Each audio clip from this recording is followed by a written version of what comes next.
माननीय सदस्यगण,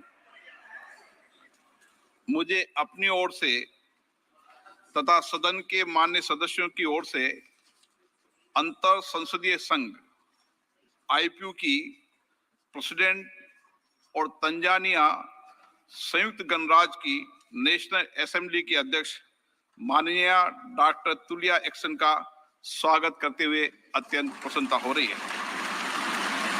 वे हमारी सम्मानित अतिथि के रूप में भारत की आधिकारिक यात्रा पर आई है। यह हमारे लिए खुशी की बात है कि डॉक्टर एक्सन बजट सत्र को देखने के लिए यहाँ उपस्थित है। माननीय डॉक्टर तुलिया एक्सन शुक्रवार दिनांक 19 जुलाई 2024 को भारत पहुंची। उन्होंने 21 जुलाई 2024 को आगरा का भ्रमण किया और इस समय वह विशेष बॉक्स में आसीन है। हम भारत में अंतर संसदीय संघ के प्रेसिडेंट के रूप में उनकी भूमिका के लिए सफलता की भी कामना। गणराज्य की संस्था वहां की मित्र जनता को मान्य सदस्यगण से पहले सूचित किया जा चुका है कि माननीय वित्त मंत्री जी के बजट भाषण की प्रतियां हार्ड कॉपी के रूप में प्रशासन की अपनी अपनी प्रति प्रकाशन काउंटर से प्राप्त कर लें। आपको ये भी सूचित किया जाता है कि माननीय मंत्री द्वारा बजट प्रस्तुत किए जाने के पश्चात बजट की प्रतियां उपलब्ध करा दी जाएगी। माननीय वित्त मंत्री Shrimati Nirmala Sitharaman.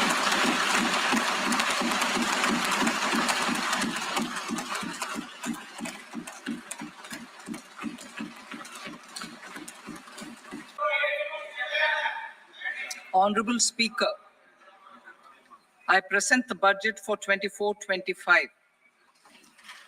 Introduction. The people of India, the Honorable Prime Minister Shri Narendra Modi, and re-elected it for a historic third term under his leadership.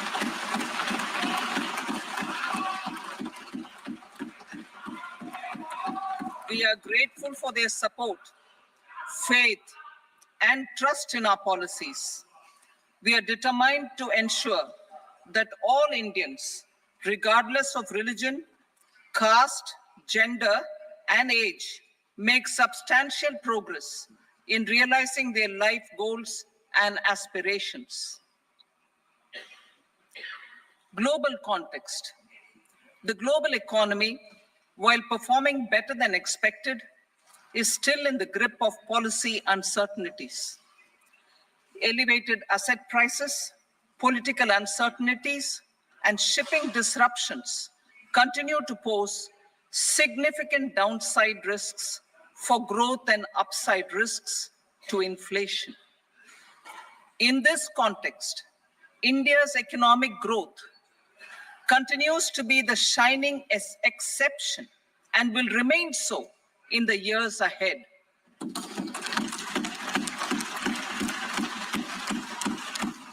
India's inflation continues to be low, stable, and moving towards the 4% target. Core inflation, that is non-food and non-fuel, currently is 3.1%. Steps are being taken to ensure supplies of perishable goods reach markets adequately. Interim budget. As mentioned in the interim budget, we need to focus on four major castes, namely the Garib, Mahilaye, Yuva, and Annadata, the poor, women, youth, and the farmer. For Annadata, we announced higher minimum support prices a month ago for all major crops, delivering on the promise of at least a 50% margin over costs. Pradhan Mantri Garib Kalyan Anna Yojana was extended for 5 years, benefiting more than 80 crore people. Administrative actions for approval and implementation of various schemes announced in the interim budget are well underway. The required allocations have been made. Budget theme. Turning attention to the full year and beyond in this budget, we particularly focus on employment, skilling, MSMEs, and the middle class.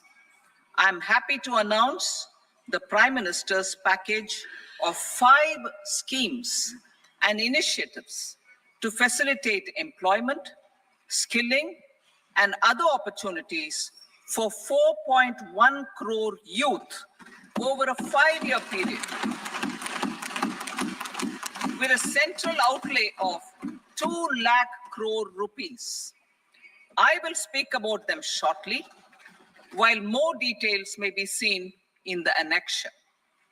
This year, I've made a provision of 1.48 lakh rupees, 1.48 lakh crore rupees for education, employment, and skilling. Budget priorities. The people have given a unique opportunity to our government to take the country on the path of strong development and an all-round prosperity. In the interim budget, we promise to present a detailed roadmap for our pursuit of Vikasit Bharat. In line with the strategy set out in the interim budget, this budget envisages sustained efforts on the following 9 priorities for generating ample opportunities for all. Number 1, productivity and resilience in agriculture. Number 2, employment and skilling. Number 3, inclusive human resource development and social justice. 4, manufacturing and services. 5, urban development. 6, energy security. 7, infrastructure. 8, innovation, research and development. And 9, next generation reforms. Subsequent budgets will build on these and add more priorities and actions. A more detailed formulation will be carried out as part of the economic policy framework, about which I will speak later in this speech. This budget details some of the specific actions to be initiated in the current year towards fulfillment of these priorities, with potential for transformative changes. The budget also covers some of the previously made announcements with intent to strengthen them and step up their implementation for expediting our journey towards the goal of Vikasit Bharat. Priority 1, productivity and resilience in agriculture. Transforming agricultural research. Our government will undertake a comprehensive review of the agricultural research setup to bring the focus on raising productivity and developing climate resilient varieties. Funding will be provided in challenge mode, including to the private sector. Domain experts, both from the government and outside, will oversee the conduct of such research. Release of new varieties. New 109 high-yielding and climate-resilient varieties of 32 field and horticultural crops will be released for cultivation by farmers. Natural farming. In the next 2 years, 1 crore farmers across the country will be initiated into natural farming, supported by certification and branding. Implementation will be through scientific institutions and willing gram panchayats. 10,000 need-based bio-input resource centers will be established. Missions for pulses and oil seeds. For achieving self-sufficiency in pulses and oil seeds, we will strengthen their production, storage, and marketing. As announced in the interim budget, a strategy is being put in place to achieve Atmanirbharta for oil seeds such as mustard, groundnut, sesame, soybean, and sunflower. Vegetable production and supply chains. Large-scale clusters for vegetable production will be developed closer to major consumption centers. We will promote farmer-producer organizations, cooperatives, and startups for vegetable supply chains, including for collection and storage and marketing. Digital public infrastructure for agriculture. Buoyed by the success of the pilot project, our government, in partnership with the states, will facilitate the implementation of the digital public infrastructure in agriculture for coverage of farmers and their lands in 3 years. During this year, digital crop survey for Kharif using the DPI will be taken up in 400 districts. The details of 6 crore farmers and their lands will be brought into the farmer and land registries. Further, the issuance of Jan Samarth-based Kisan credit cards will be enabled in 5 states. Shrimp production and export. Financial support for setting up a network of nucleus breeding centers for shrimp brood stocks will be provided. Financing for shrimp farming, processing, and export will be facilitated through NABARD. National cooperation policy. Our government will bring out a national cooperation policy for systematic, orderly, and all-round development of the cooperative sector, fast-tracking growth of rural economy and generation of employment opportunities on a large scale will be the policy goal. This year, I have made a provision of 1.52 lakh crore rupees for agriculture and allied sectors.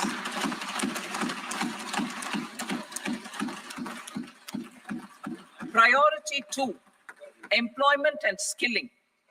Employment-linked incentive. Our government will implement following 3 schemes for employment-linked incentive as part of the Prime Minister's package.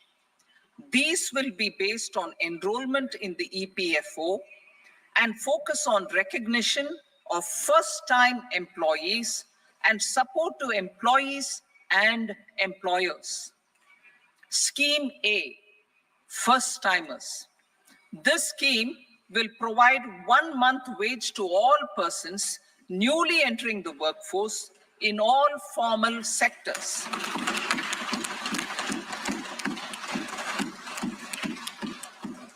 Direct benefit transfer of 1 month's salary in 3 installments to first-time employees as registered in the EPFO will be up to 15,000 rupees. The eligibility limit will be a salary of 1 lakh per month. The scheme is expected to benefit 210 lakh youths.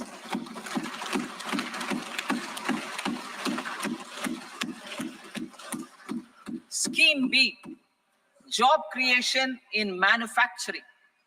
This scheme will incentivize additional employment in the manufacturing sector linked to the employment of first-time employees. An incentive will be provided at specified scale directly both to the employee and the employer with respect to their EPFO contribution in the first 4 years of employment. The scheme is expected to benefit 30 lakh youth entering employment and their employers.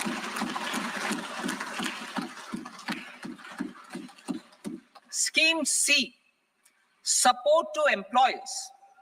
This employer-focused scheme will cover additional employment in all sectors. All additional employment within a salary of 1 lakh rupee per month will be counted. The government will reimburse to employers up to 3,000 rupees per month for 2 years towards the EPFO contribution for each additional employee. The scheme is expected to incentivize additional employment of 50 lakh persons.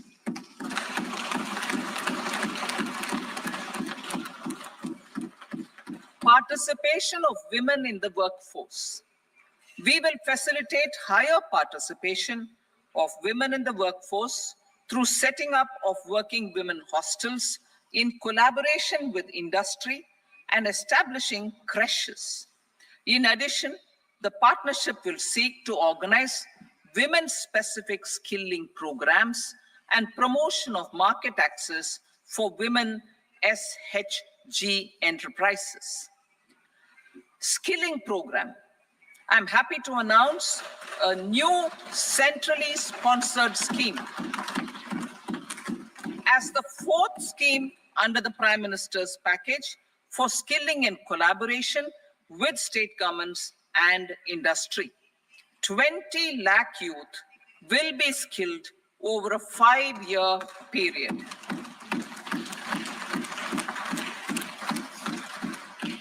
(1,000) industrial training institutes will be upgraded in hub and spoke arrangements with outcome orientation. Course content and design will be aligned to the skill needs of industry, and new courses will be introduced for emerging needs. Skilling loans. The model skill loan scheme will be revised to facilitate loans up to 7.5 lakh rupees with a guarantee from a government-promoted fund. This measure is expected to help 25,000 students every year.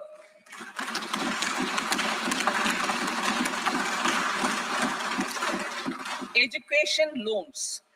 For helping our youth who have not been eligible for any benefit under government schemes and policies, I'm happy to announce a financial support for loans up to 10 lakh rupees for higher education in domestic institutions.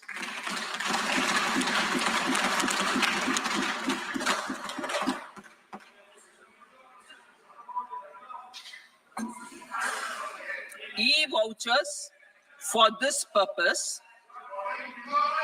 E-vouchers for this purpose will be given directly to 1 lakh students every year for annual interest subvention of 3% of the loan amount. Priority 3, inclusive human resource development and social justice, saturation approach. Our government is committed to all-round, all-pervasive, and all-inclusive development of people, particularly farmers, youth, women, and the poor. For achieving social justice comprehensively, the saturation approach of covering all eligible people through various programs, including those for education and health, will be adopted to empower them by improving their capabilities. Implementation of schemes meant for supporting economic activities by craftsmen, artisans, self-help groups, scheduled caste, scheduled tribe, and women entrepreneurs and street vendors such as the PM Vishwakarma, PM Swanidhi, National Livelihood Missions, and Stand Up India will be stepped up. Purvodaya. The states in the eastern part of the country are rich in endowments and have strong cultural traditions. We will formulate a plan, Purvodaya, for the all-round development of the eastern region of the country, covering Bihar, Jharkhand, West Bengal, Odisha, and Andhra Pradesh. This will cover human resource development, infrastructure, and generation of economic opportunities to make the region an engine to attain Vikasit Bharat. On the Amritsar-Kolkata Industrial Corridor, we will support development of an industrial node at Gaya. This corridor will catalyze industrial development of the eastern region. The industrial node at Gaya will also be a good model for developing our ancient centers of cultural importance into future centers of modern economy.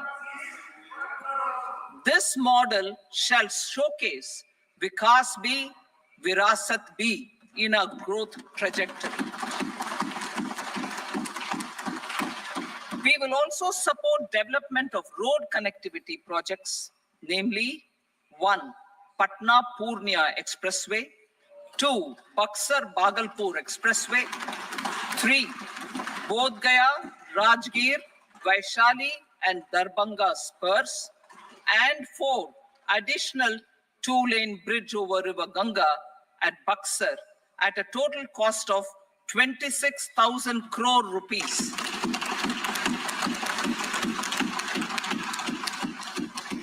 Power projects, including setting up of a new 2,400 megawatt power plant at Pir Painti, will be taken up at a cost of 21,400 crore rupees. New airports, medical colleges, and sports infrastructure in Bihar will be constructed. An additional allocation to support capital investments will be provided. The requests of Bihar government for external assistance from multilateral development banks will be expedited.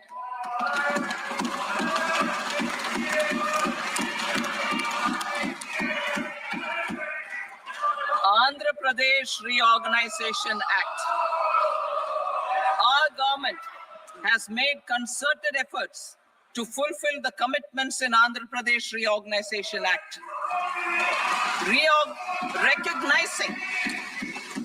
Recognizing the state's need for the capital, recognizing the state's need for a capital, we will facilitate special financial support through multilateral development agencies. In the current financial year, 15,000 crore rupees will be arranged with additional amounts in future years.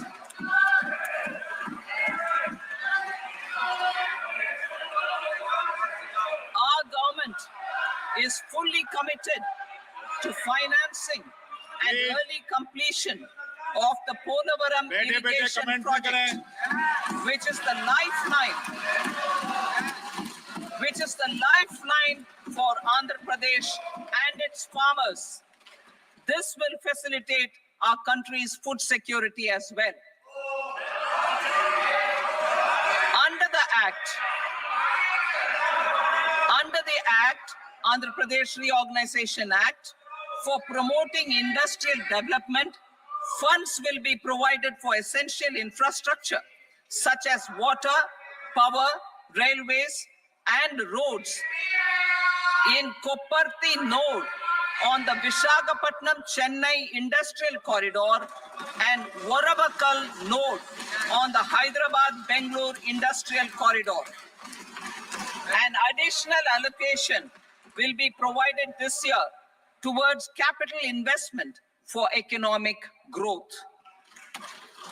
Grants for backward regions of Rayalaseema, Prakasham, North Coastal Andhra, as stated in the Act, will be provided. PM Awas Yojana. 3 crore additional houses under the PM Awas Yojana in rural and urban areas in the country have been announced, for which the necessary allocations are being made. Women-led development. For promoting women-led development, the budget carries an allocation of more than 3 lakh crore for schemes benefiting women and girls. This signals our government's commitment for enhancing women's role in economic development. Pradhan Mantri Janjatiya Unnat Gram Abhiyan, for improving the socio-economic condition of tribal communities, we will launch the Pradhan Mantri Janjatiya Unnat Gram Abhiyan by adopting saturation coverage for tribal families in tribal majority villages and aspirational districts.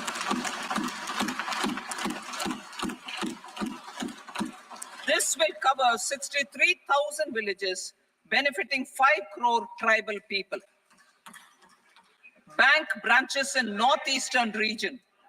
More than 100 branches of India Post Payment Bank will be set up in the northeast region to expand the banking services. This year, I have made a provision of 2.66 lakh crore rupees for rural development, including rural infrastructure.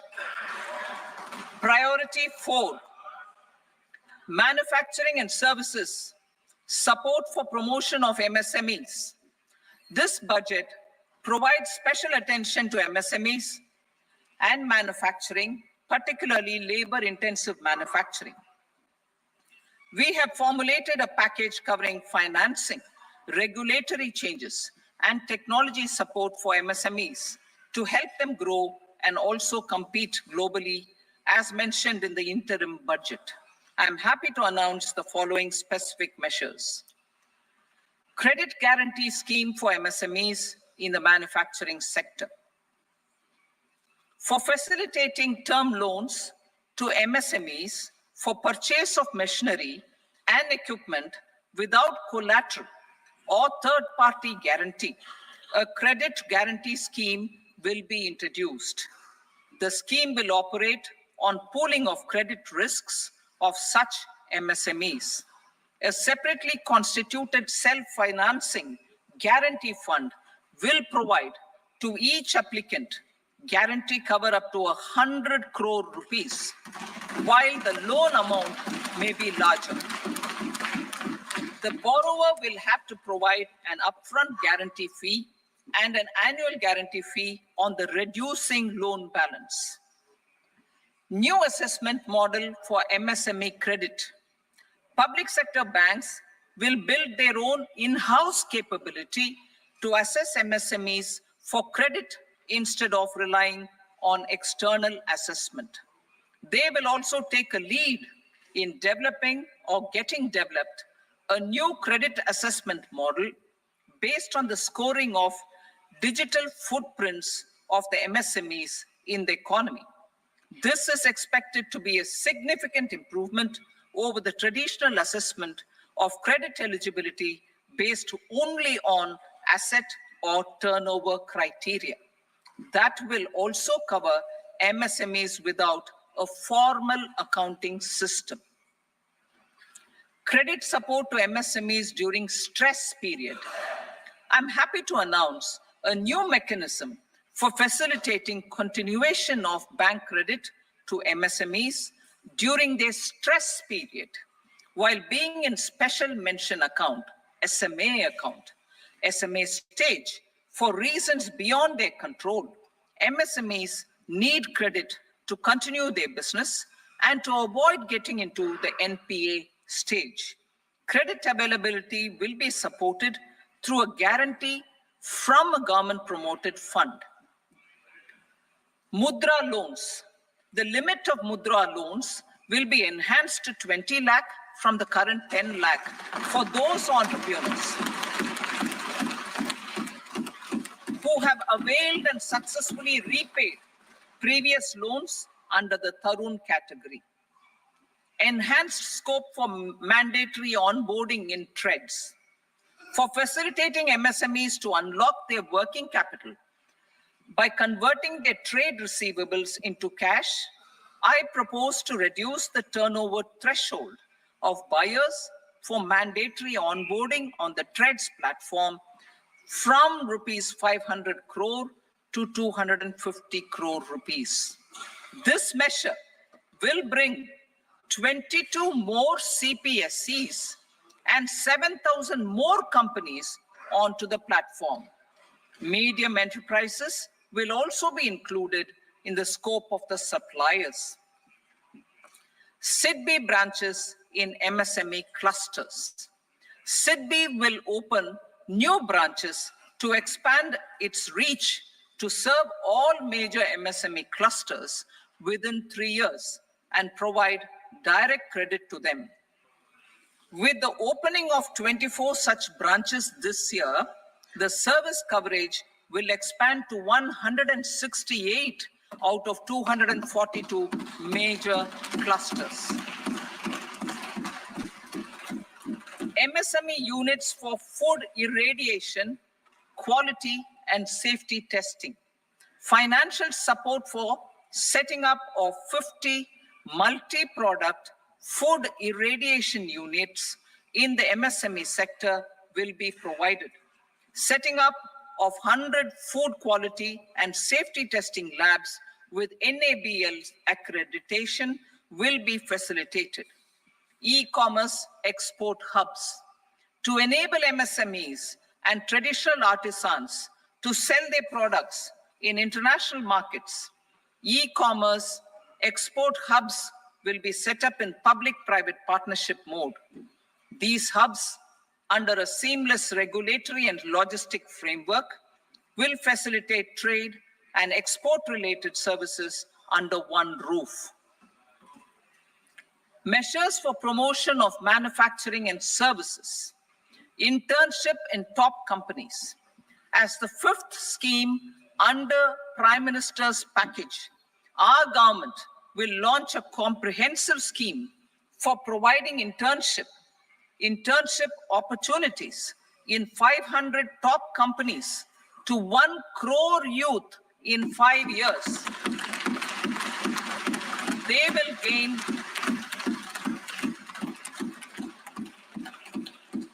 will gain exposure for 12 months to real-life business environment, varied professions, and employment opportunities. An internship allowance of 5,000 per month, 5,000 rupees per month, along with a one-time assistance of 6,000 rupees will be provided. Companies will be expected to bear the training cost and 10% of their internship cost from their CSR funds. Industrial parks. Our government will facilitate development of investment-ready, plug-and-play industrial parks with complete infrastructure in or near 100 cities in partnership with the states and private sector by better using town planning schemes.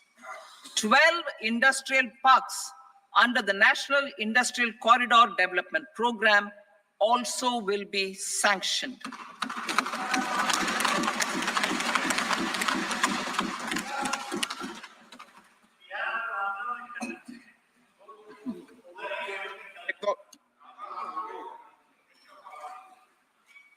Veggie paper, no. Please, Betty.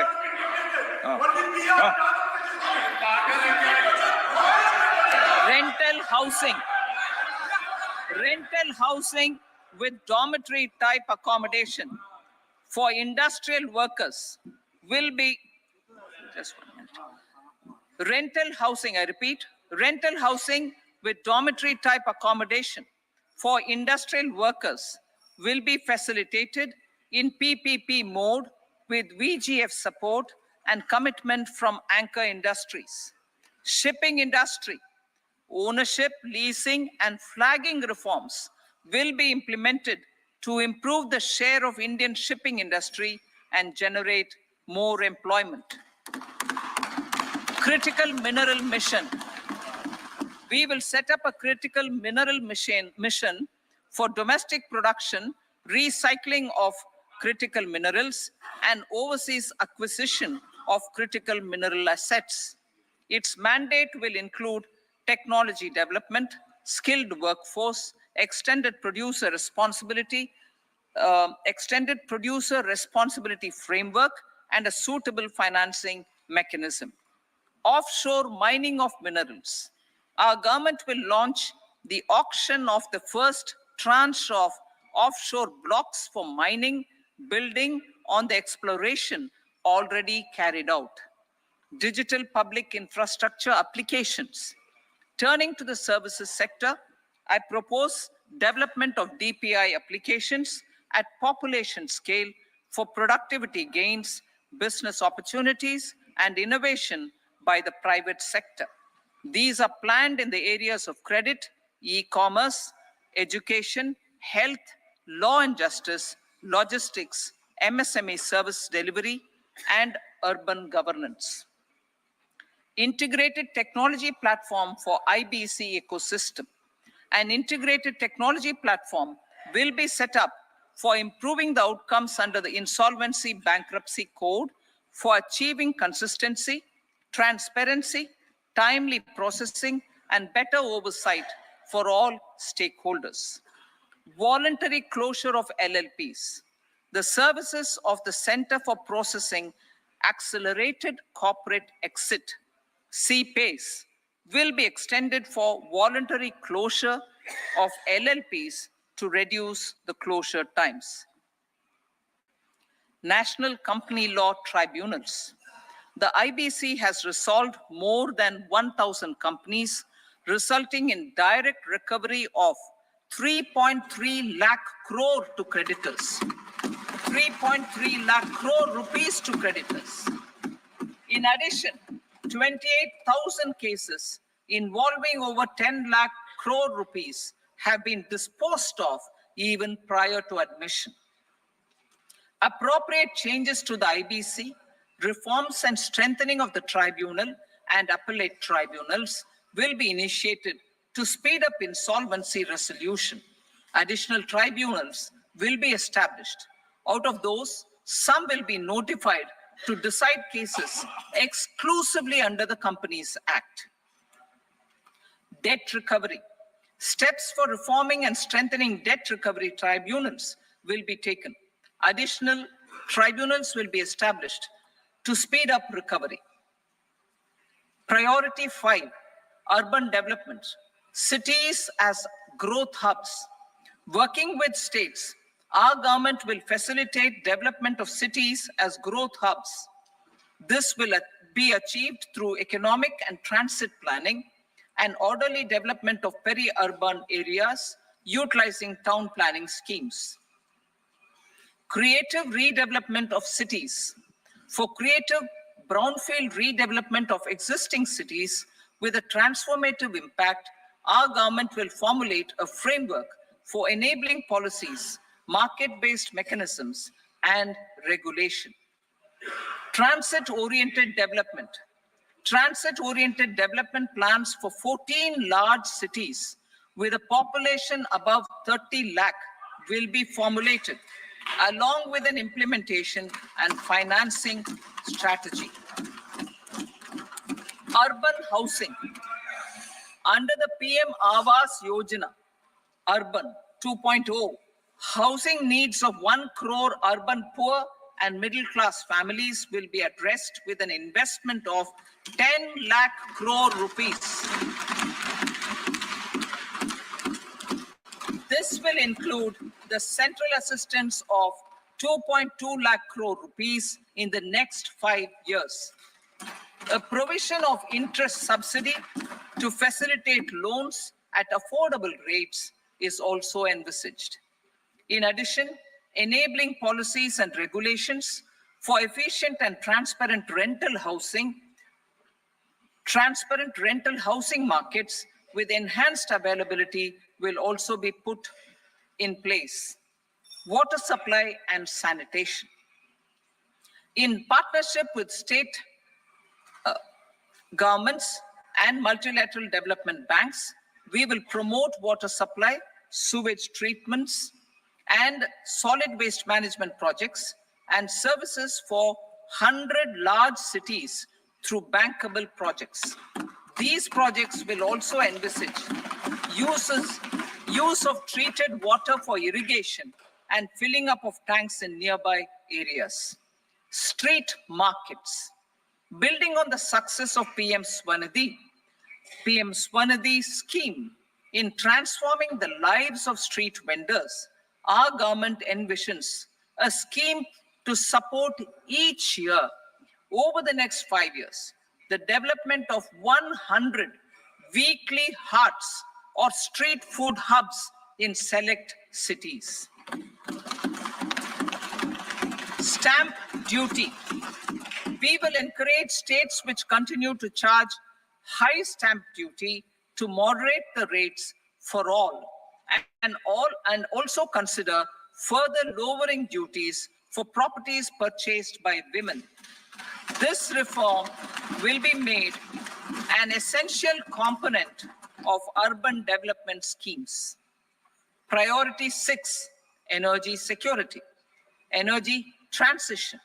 In the interim budget, I had announced our strategy to sustain high and more resource-efficient economic growth, along with the energy security in terms of availability, accessibility, and affordability.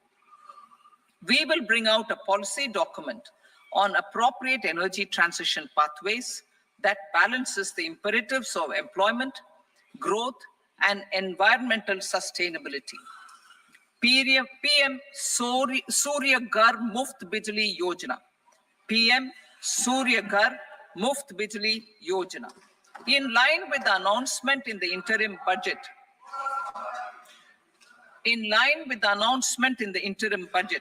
PM Surya Ghar Muft Bijli Yojana has been launched to install rooftop solar plants to enable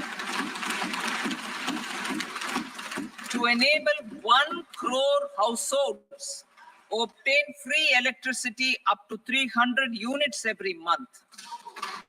The scheme has generated remarkable response with more than 1.28 crore registrations and 14 lakh applications, and we will further encourage it. Pumped storage policy. A policy for promoting pumped storage projects will be brought out for electricity storage and facilitating smooth integration of the growing share of renewable energy with its variable and intermittent nature in the overall energy mix. Research and development of small and modular nuclear reactors. Nuclear energy is expected to form a very significant part of the energy mix for Viksit Bharat. Towards that pursuit, our government will partner with the private sector for 1, setting up Bharat Small Reactors, 2, research and development of Bharat Small Modular Reactor, and 3, research and development of newer technologies for nuclear energy. The R&D funding announced in the interim budget will be made available for this sector also. Advanced ultra supercritical thermal power plants. The development of indigenous technology for advanced ultra supercritical thermal power plants with much higher efficiency has been completed. A joint venture between NTPC and BHEL will set up a full-scale 800 megawatt commercial plant using AUSC technology. The government will provide the required fiscal support. Moving forward, development of indigenous capacity for the production of high-grade steel and other advanced metallurgy materials for these plants will result in strong spin-off benefits for the economy. Roadmap for hard-to-abate industries. A roadmap for moving the hard-to-abate industries from energy efficiency targets to emission targets will be formulated. Appropriate regulations for transition of these industries from the current perform, achieve, and trade mode to Indian carbon market mode will be put in place. Support to traditional micro and small industries. An investment-grade energy audit of traditional micro and small industries in 60 clusters, including brass and ceramic, will be facilitated. Financial support will be provided for shifting them to cleaner forms of energy and implementation of energy efficiency measures. The scheme will be replicated in another 100 clusters in the next phase. Priority 7, infrastructure investment by central government. Significant investment the central government has made over the years in building and improving infrastructure has had a strong multiplier effect on the economy. We will endeavor to maintain strong fiscal support for infrastructure over the next 5 years in conjunction with imperatives of other priorities and fiscal consolidation. This year, I have provided 11,11,111 crore rupees for capital expenditure. This would be 3.4% of our GDP. Infrastructure investment by state governments. We will encourage states to provide support of similar scale for infrastructure, subject to their development priorities.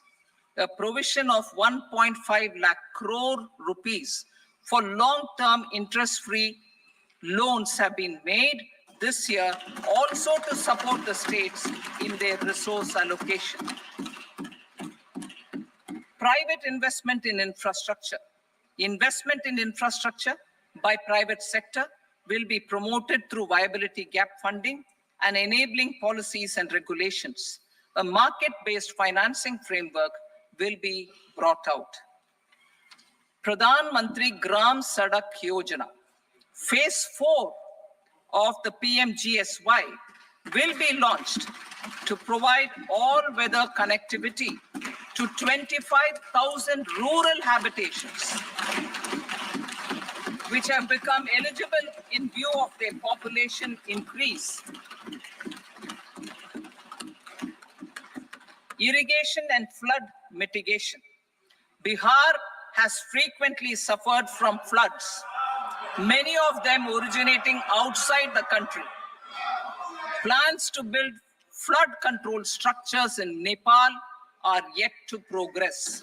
Our government, through the Accelerated Irrigation Benefit Program and other sources, will provide financial support for projects with estimated cost of 11,500 crore rupees,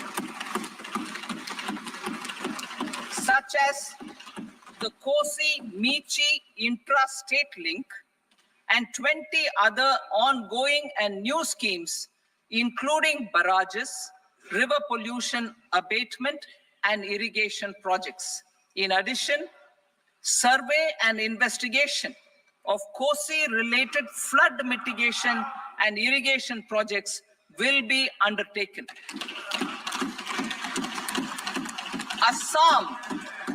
Assam grapples with floods every year by the Brahmaputra River and its tributaries originating outside India.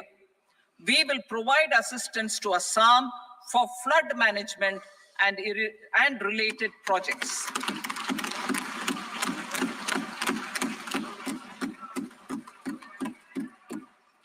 Himachal Pradesh suffered extensive losses due to floods last year. Our government will provide assistance to the state for reconstruction and rehabilitation through multilateral development assistance.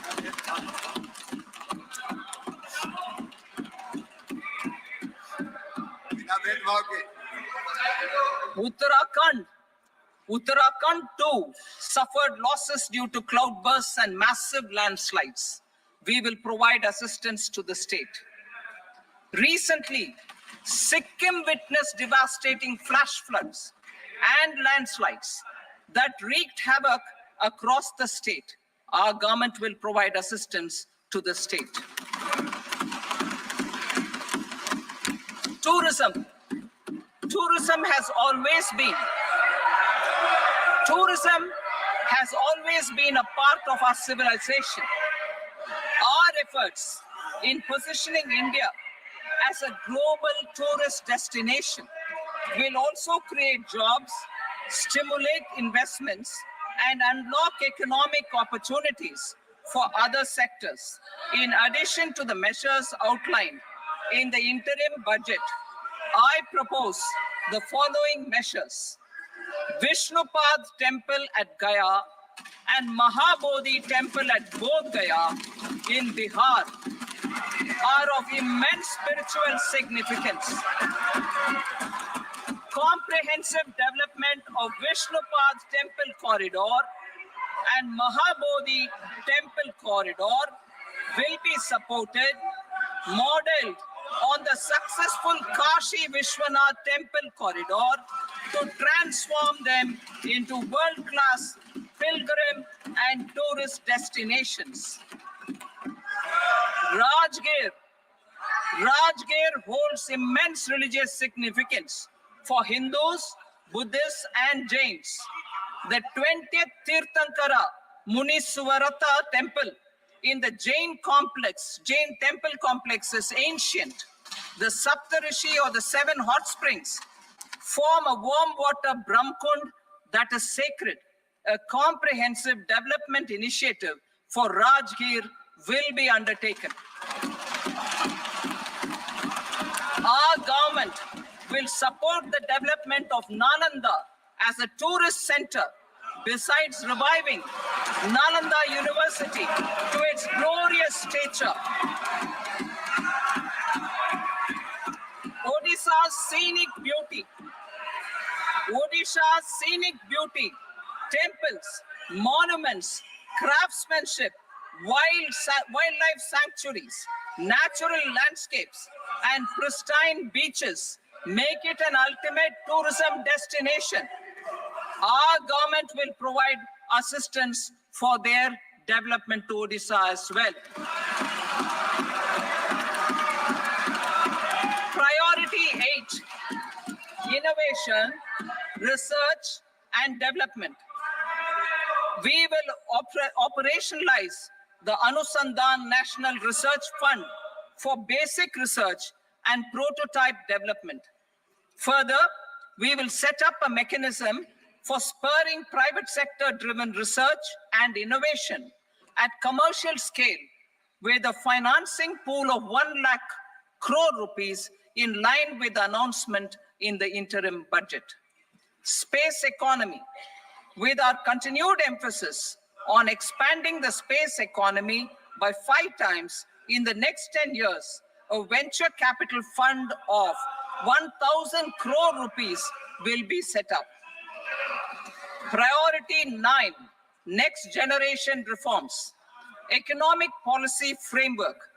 We will formulate an economic policy framework to delineate the overarching approach to economic development and set the scope of the next generation of reforms for facilitating employment opportunities and sustaining high growth. Our government will initiate and incentivize reforms for 1, improving productivity of factors of production, and 2, facilitating markets and sectors to become more efficient. These reforms will cover all factors of production, namely land, labor, capital, and entrepreneurship, and technology as an enabler of improving total factor productivity and bridging inequality.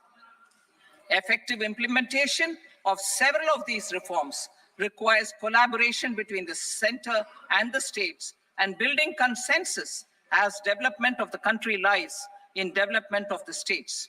For promoting competitive federalism and incentivizing states for faster implementation of reforms, I propose to earmark a significant part of the 50-year interest-free loan Working with the states, we will initiate the following reforms.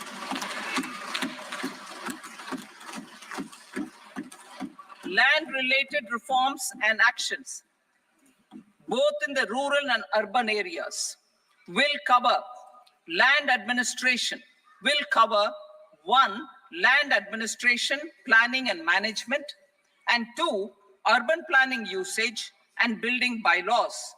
These will be incentivized for completion within the next 3 years through appropriate fiscal support.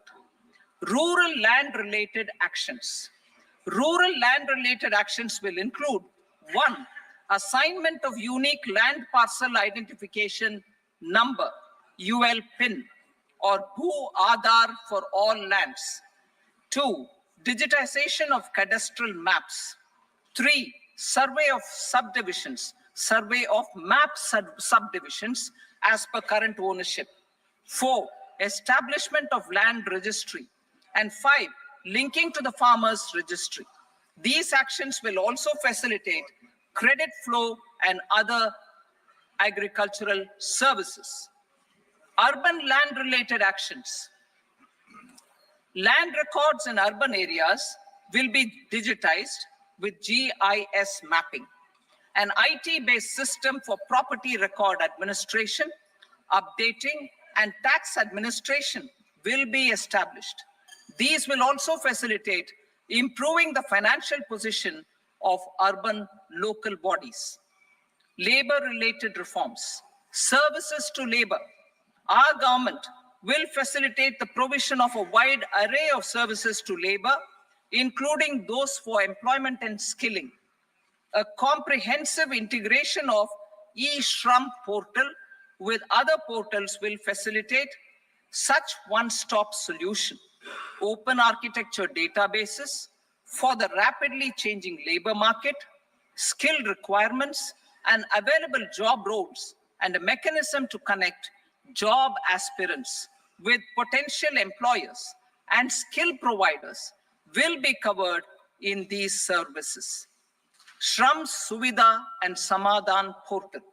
Shram Suvidha and Samadhan portal will be revamped to enhance ease of compliance for industry and trade.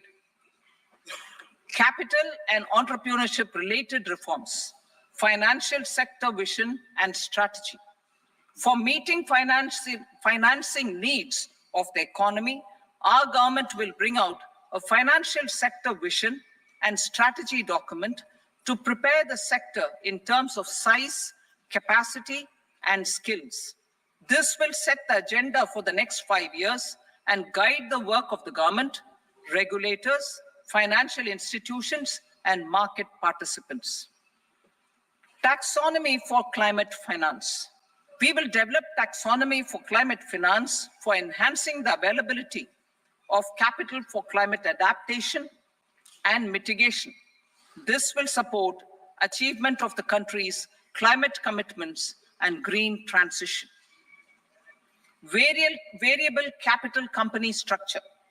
We will seek the required legislative approval for providing an efficient and flexible mode for financing leasing of aircrafts and ships and pooled funds of private equity through a variable company structure. Foreign direct investments and overseas investment. The rules and regulations for foreign direct investment and overseas investments will be simplified to 1, facilitate foreign direct investments, 2, nudge prioritization, and 3, promote opportunities for using Indian rupee as a 2, 1, facilitate foreign direct investments, 2, nudge prioritization, and 3, promote opportunities for using Indian rupee as a currency for overseas investment. NPS Vatsalya. NPS Vatsalya, a plan for contribution by parents and guardians for minors, will be started. On attaining the age of majority, the plan can be converted seamlessly into a normal NPS account. Use of technology. we have successfully used technology for improving productivity and bridging inequality in our economy during the past 10 years. Public investment in digital infrastructure and innovations by the private sector have helped in improving access of all citizens, particularly the common people, to market resources, education, health, and services. We will step up adoption of technology towards digitalization of the economy. Ease of doing business. For enhancing ease of doing business, we are already working on the Jan Vishwas Bill 2.0. Further, states will be incentivized for implementation of the business reforms, action plans, and digitalization. Data and statistics. For improving data governance, collection, processing, and management of data and statistics, different sectoral databases, including those established under the Digital India Mission, will be utilized with active use of technology tools. New pension scheme. The committee to review the NPS has made considerable progress in its work. I'm happy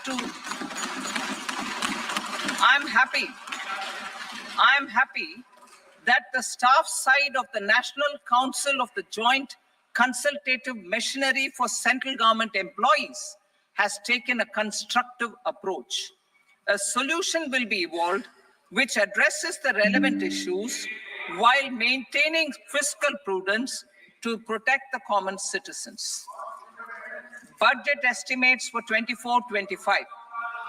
For the year 24-25, total receipts other than borrowings and the total expenditure are estimated at 32.07 lakh crore rupees and 48.21 lakh crore rupees respectively.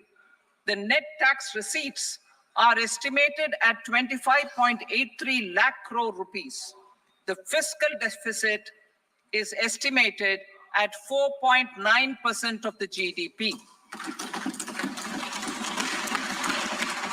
The gross and the net market borrowings through dated securities during 24-25 are estimated at 14.01 lakh crore rupees and 11.63 lakh crore rupees respectively. Both will be less than that in 23-24. The fiscal consolidation path announced by me in 2021 has served our economy very well, and we aim to reach the deficit below 4.5% next year. The government is committed to staying the course. From 2026-27 onwards, our endeavor will be to keep the fiscal deficit each year such that the central government's debt will be on a declining path as percentage of GDP. I will now move to part B.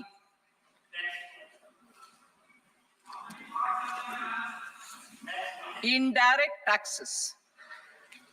Sir, I start with GST. It has decreased tax incidence on the common man, reduced compliance burden and logistics cost for trade and industry, and enhanced revenues of the central and the state governments. It is a success of vast proportions. To multiply the benefits of GST, we will strive to further simplify and rationalize the tax structure and endeavor to expand it to the remaining sectors. My proposals for customs duties intend to support domestic manufacturing, deepen local value addition, promote export competitiveness, and simplify taxation while keeping the interest of the general public and consumers surmount. In Budget 22-23, we reduced the number of customs duty rates. I propose to undertake a comprehensive review of the rate structure over the next 6 months to rationalize and simplify it for ease of trade, removal of duty inversion, and reduction of disputes. I shall now take up sector-specific customs duty proposals. Medicine and medical equipments. To provide relief to cancer patients, I propose to fully exempt 3 more medicines from customs duties.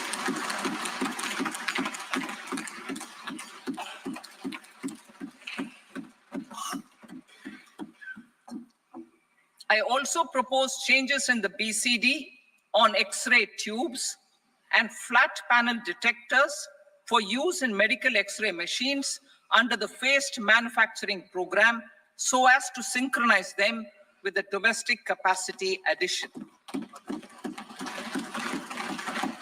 Mobile phone and related parts. With a 3-fold increase in domestic production and almost a 100-fold jump in exports of mobile phones over the last 6 years, the Indian mobile industry has matured. In the interest of consumers, I now propose to reduce the BCD on mobile phone, mobile PCBA, and mobile charger to 15%. Critical minerals. Minerals such as lithium, copper, cobalt, and rare earth elements are critical for sectors like nuclear energy, renewable energy, space, defense, telecommunications, and high-tech electronics. I propose to fully exempt customs duties on 25 critical minerals and reduce BCD on 2 of them. This will provide a major fillip to the processing and refining of such minerals and help secure their availability for these strategic and important sectors. Solar energy. Energy transition is critical in the fight against climate change. To support energy transition, I propose to expand the list of exempted capital goods for use in the manufacture of solar cells and panels in the country. Further, in view of sufficient domestic manufacturing capacity of solar gas, glass, and tinned copper interconnect, I propose not to extend the exemption of custom duties provided to them. Marine products. India's seafood exports in the last financial year touched an all-time high of more than 60,000 crores of rupees. Frozen shrimp accounted for about 2/3 of these exports. To enhance their competitiveness, I propose to reduce BCD on certain broodstock, polychaete worms, shrimp, and fish feed to 5%. I also propose to exempt customs duty on various inputs for manufacture of shrimp and fish feed. Leather and textile. Similarly, to enhance the competitiveness of exports in the leather and textile sectors, I propose to reduce BCD on real down-filling material from duck or goose. I am also making additions to the list of exempted goods for manufacture of leather and textile garments, footwear, and other leather articles for export. To rectify inversion in duty, I propose to reduce BCD subject to conditions on methylene diphenyl diisocyanate, MDI, for manufacture of spandex yarn from 7.5 to 5%. Furthermore, the export duty structure on raw hides, skin, and leather is proposed to be simplified and rationalized. Precious metals. To enhance domestic value addition in gold and precious metal jewelry in the country, I propose to reduce customs duties on gold and silver to 6% and that of platinum to 6.4%. Other metals. Steel and copper are important raw materials. To reduce their cost of production, I propose to remove the BCD on ferronickel and blister copper. I am also continuing with nil BCD on ferrous scrap and nickel cathode and concessional BCD of 2.5% on copper scrap.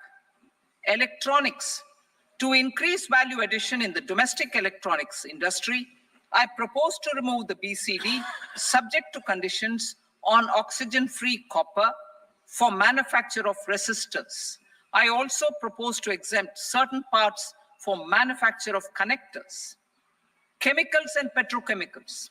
To support existing and new capacities in the pipeline, I propose to increase the BCD on ammonium nitrate from 7.5% to 10%.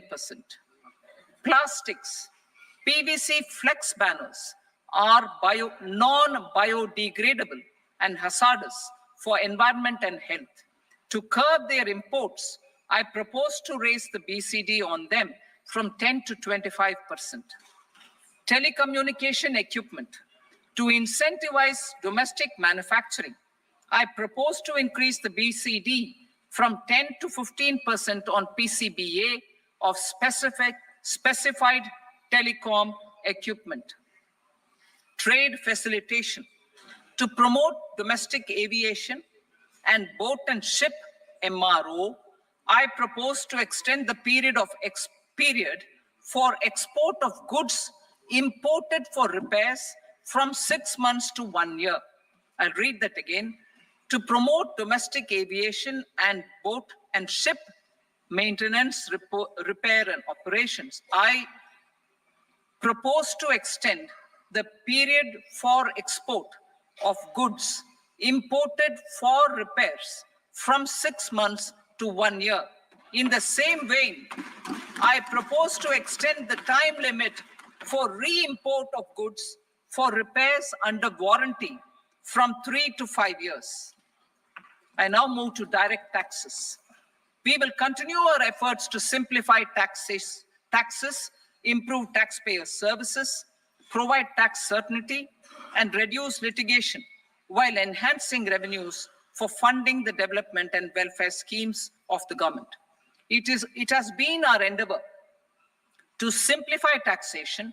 We have taken a number of measures in the last few years, including introduction of simplified tax regimes without exemptions and deductions for corporate tax and for personal income tax. This has been appreciated by taxpayers.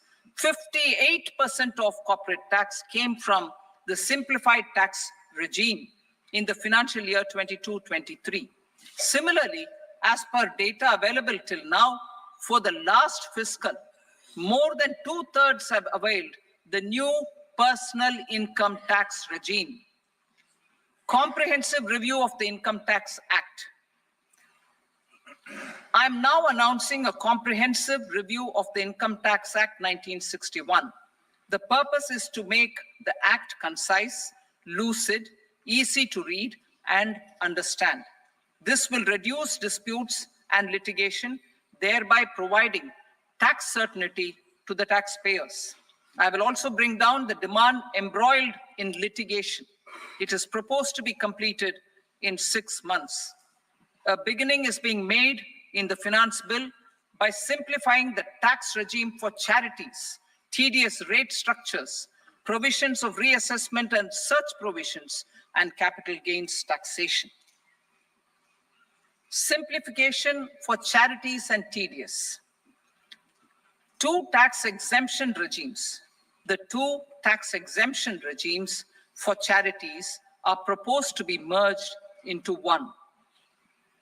The 5% TDS rate on many payments is being merged into the 2% TDS rate, and the 20% TDS rate on repurchase of units by mutual funds or UTI is being withdrawn. TDS rate on e-commerce operators is proposed to be reduced from 1 to 0.1%. Moreover, credit of TCS is proposed to be given in the TDS to be deducted on salary. Further, I propose to decriminalize delay for payment of TDS up to the due date of filing statement for the same. I also plan to provide a standard operating procedure for TDS defaults and simplify and rationalize the compounding guidelines for such defaults. Simplification of reassessment. I propose to thoroughly simplify the provisions for reopening and reassessment. An assessment hereinafter can be reopened beyond 3 years from the end of the assessment year only if the escaped income is 50 lakh rupees or more, up to a maximum period of 5 years from the end of the assessment year. Even in such cases, a time limit of 6 years before the year of the search, as against the existing time limit of 10 years, is being proposed. This will reduce tax uncertainty and disputes. Simplification and rationalization of capital gains. Capital gains taxation is also proposed to be hugely simplified. Short-term gains on certain financial assets shall henceforth attract a tax rate of 20%, while that on all other financial assets and all non-financial assets shall continue to attract the applicable tax rate. Long-term gains on all financial and non-financial assets, on the other hand, will attract a tax rate of 12.5%. For the benefit of the lower and the middle income classes, I propose to increase the limit of exemption of capital gains on certain financial assets to 1.25 lakh rupees per year. Listed financial assets held for more than a year will be classified as long-term, while unlisted financial assets and all non-financial assets will have to be held for at least 2 years to be classified as long-term. Unlisted bonds and debentures, debt mutual funds, and market-linked debentures, irrespective of holding period, however, will attract tax on capital gains at applicable rates. Taxpayer services. All the major taxpayer services under GST and most services under customs and income tax have been digitalized. All remaining services of customs and income tax, including rectification and order giving effect to appellate orders, shall be digitalized and made paperless over the next 2 years. Litigation and appeals. While our concerted efforts to reduce pendency of appeals at various appellate fora are beginning to show good results, it will continue to engage our highest attention. To dispose of the backlog of first appeals, I plan to deploy more officers to hear and decide such appeals, especially those with large tax effect. For resolution of certain income tax disputes pending in appeal, I am also proposing Vivad Se Vishwas Scheme 2024. Further, I propose to increase monetary limits for filing appeals related to direct taxes, excise, and service tax in the tax tribunals, high courts, and Supreme Court to 60 lakh rupees, 2 crore rupees, and 5 crore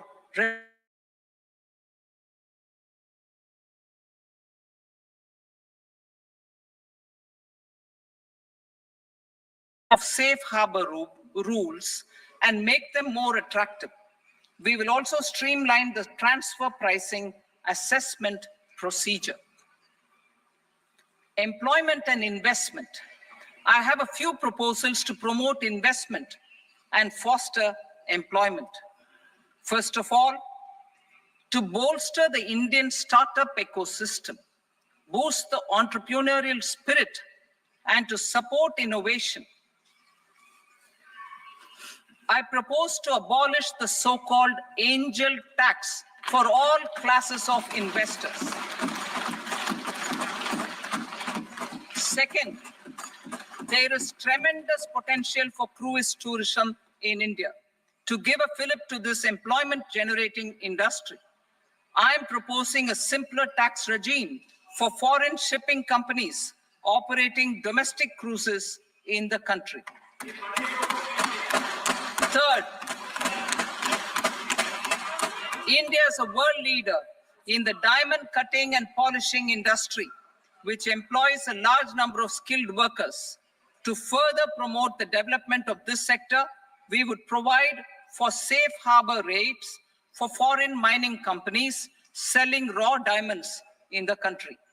Fourth, to attract foreign capital for our development needs, I propose to reduce the corporate tax rate on foreign companies from 40 to 35%. Deepening the tax base. I have a couple of proposals for deepening the tax base. First, security transaction tax on futures and options of securities is proposed to be increased to 0.02% and 0.1% respectively. Second, for reasons of equity, I propose to tax income received on buyback of shares in the hands of recipients. Other proposals. To improve social security benefits, deduction of expenditure by employers towards NPS is proposed to be increased from 10 to 14% of the employee's salary. Similarly, deduction of this expenditure up to 14% of salary from the income of employees in private sector, public sector banks, and undertakings opting for the new tax regime is proposed to be provided. Indian professionals working in multinationals get ESOPs and invest in social security schemes and other movable assets abroad. Non-reporting of such small foreign assets has penal consequences under the Black Money Act. Such non-reporting of movable assets up to 20 lakh rupees is proposed to be depenalized. Other major proposals in the finance bill relate to withdrawal of equalization levy of 2%, expansion of tax benefits to certain funds and entities in IFSCs, and immunity from penalty and prosecution to Benamidar on full and true disclosure so as to improve conviction under the Benami Transaction Prohibition Act 1988. Personal income tax. Coming to personal income tax rates, I have two announcements to make for those opting for the new tax regime. First, the standard deduction for salaried employees is proposed to be increased from 50,000 to 75,000 rupees.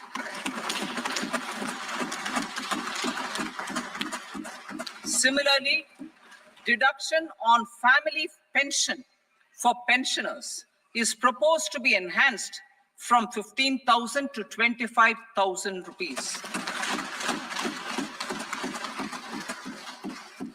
This will provide relief to about 4 crore salaried individuals and pensioners.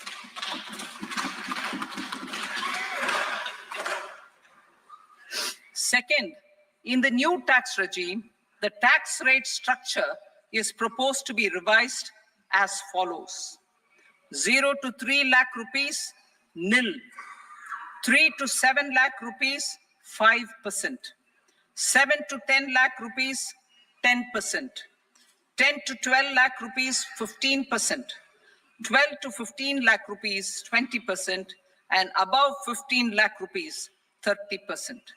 As a result of these changes, a salaried employee in the new tax regime stands to save up to 17,500 rupees in income tax.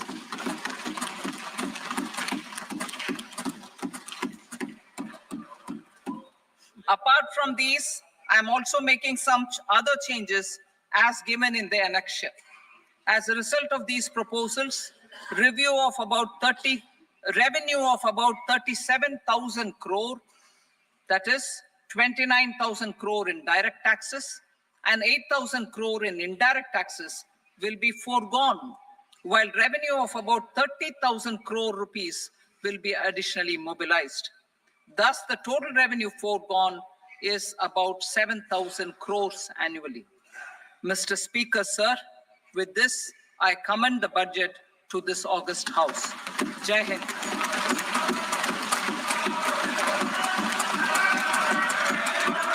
Item number 2. Item number 2.